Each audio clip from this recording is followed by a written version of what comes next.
A timber bar can be styled to suit your garden whatever the occasion. Kit out the bar with balloons, bubbles, ice cream and sweets for a fun party station. Add fresh fruits, flowers and cocktails for a tropical summer party.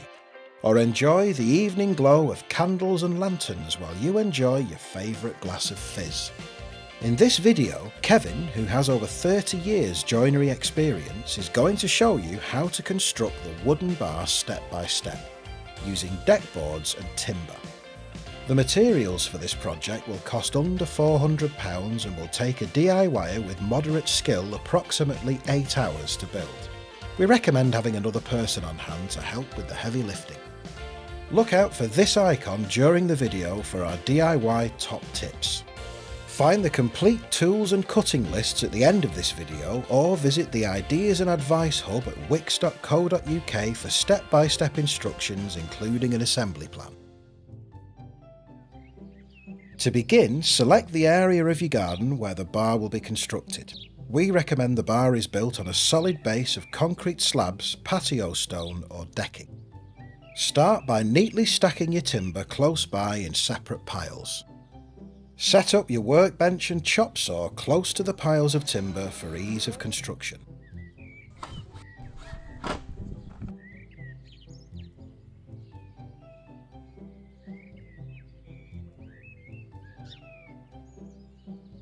In one session, follow the cutting list and cut all of the 44 by 44 mm treated timber to length for each frame.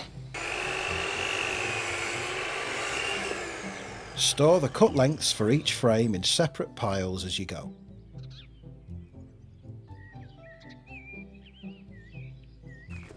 To ensure your timber has an extended life, treat each cut end with a coat of wood preserver. Before screwing, it can be helpful to dry lay the frame lengths on the ground, referring to the construction diagram. These frames will be constructed using butt joints. To prevent the timber frames splitting when screwing them together, it's essential to pre-drill pilot holes. Measure 22 mm from the end of each length and mark in the centre with your pencil. Drill through each marking, ensuring the hole exits centrally on the opposite side. Working on one frame at a time, lay the cut lengths flat on the workbench and butt the corners together. Partly drive the screw into the pilot hole to make it easier when butt joining. Using your fingertips to feel for a flush join that's at a secure right angle, hold the lengths firmly and screw through. Keep driving until the head of the screw is sunken into the surface of the timber. Next, fix the cross brace in place. Find the centre of each opposing outer length and mark. Drill a pilot hole through the centre of the timber and on the outside drive a screw into each. Keeping the frame flat on the workbench, lay the cross brace in place and ensure that it's centrally aligned to the mark, before driving in the screws. To check the corner joints are 90 degrees, measure each frame diagonally from corner to corner. If all of the corners of the frame are square, both diagonal measurements will be the same. Follow the same process for the front, roof and larger side frame. The smallest side frame does not require a cross brace. When working with larger panels, stand the frame on the ground and drill down into the lengths. Next, study the cutting list to prepare the posts, feather edge roof boards and decking board for cladding. Cut all the 25 by 120 mm deck board to length in one session. Stack each pile on the bench and treat cut ends in one go with wood preserver. Repeat the process, cutting all the 11 by 150 mm feather edge to length, treating the cut ends with wood preserver in one go, as before. When cutting the 75 by 75 mm corner posts, measure and mark the length and cut at a 15-degree angle. Adjust the chop saw to 15 degrees and lock in place. Align the adjustable bevel with the saw to achieve a 15-degree angle and tighten. From the cutting list, measure and mark 4 of the corner posts, then with the adjustable bevel draw a line to indicate the direction of the sloping edge. Cut the posts to length, ensuring the ends are treated with wood preserver. If your chop saw is too small to completely cut through the 75 by 75mm corner posts, finish by hand using a universal saw. Lastly, measure and cut the 5th post, which will make up part of the bar entrance. Starting from one end, place the first deck board onto the frame, ensuring the corners of the lengths are flush with the frame. A flush edge describes surfaces, sides or edges that are arranged so they're exactly level or aligned with one another. Drill the pilot holes and secure with 2 deck screws at the end of each deck board, with 1 screw into the centre crossbrace. Repeat this across the frame until the entire frame has been clad, double checking the ends are flush and screwed tightly together. Repeat this process to clad both side frames and the front frame with deck board. To prepare the cladded frames for final assembly, drill pilot holes and insert 5 by 80mm screws at each corner on the inside of the frames. For ease, the smallest post can be attached to the edge of the entrance panel. Clad the roof panel with 11 by 150mm feather edge boards. Starting at one end of the frame, the first length should be affixed with a 20mm overhang along its length.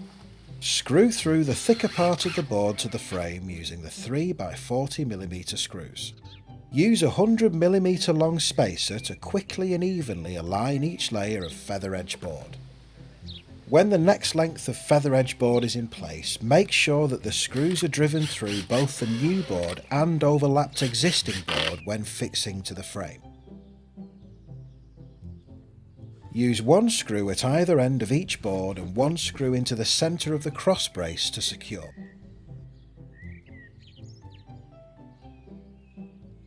Start assembling the structure by moving the back panel and posts into position. The panels will be heavy, so assistance is recommended when manoeuvring them.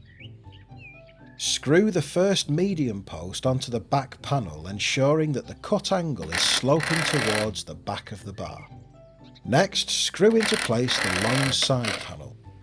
Now the structure is temporarily secure, screw the second medium post onto the back panel, followed by a longer front post to the side panel, once again ensuring the cut angle is sloping towards the back.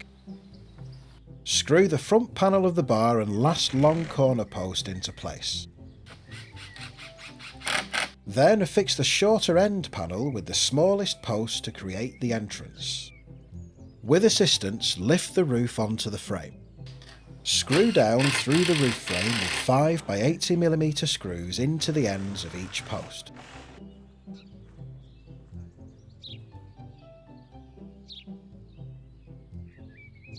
To create the brackets for the bar to sit on, adjust the chop saw to 45 degrees.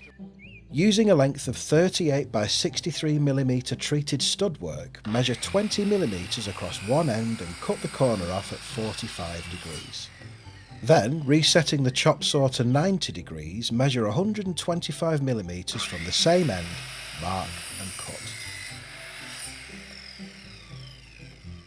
Drill a pilot hole into the 45-degree face of each bracket, keeping the drill at 90 degrees to the face. Repeat this process to create 10 brackets, remembering to coat each cut end with wood preserver.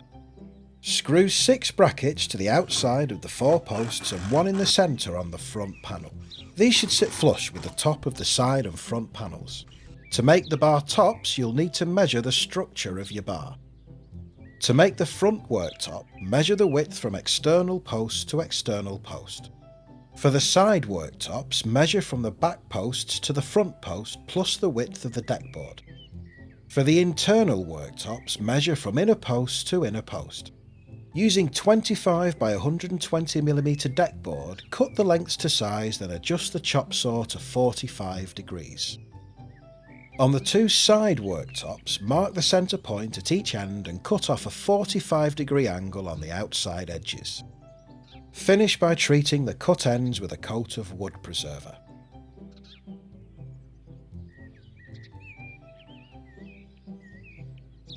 With the decking board grooves facing down, screw the cut lengths onto the brackets to create the bar surfaces. The remaining 3 brackets and offcut lengths of 25 by 120mm deckboard can be used to create a shelf in the same way. Use the measurement from the top of the frame to the top of the first bracket you have fixed to give you the correct position for the second bracket. Fix a screw at each end of the length into the brackets before securing the central shelf bracket.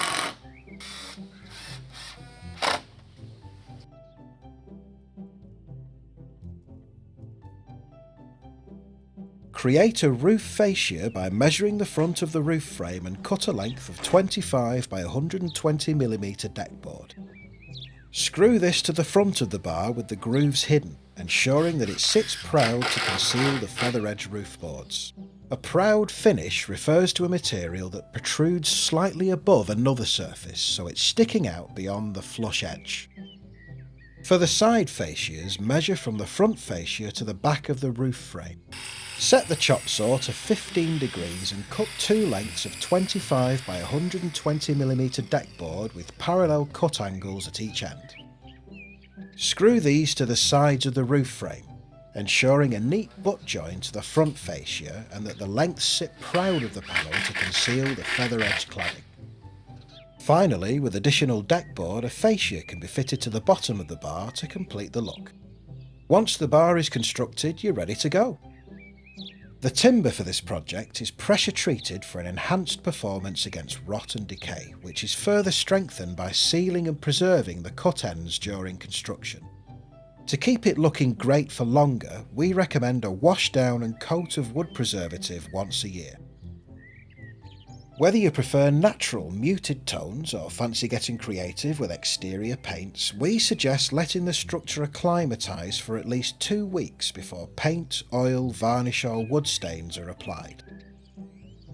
For more inspiration and advice, subscribe to our social channels and visit Wickes online and in store.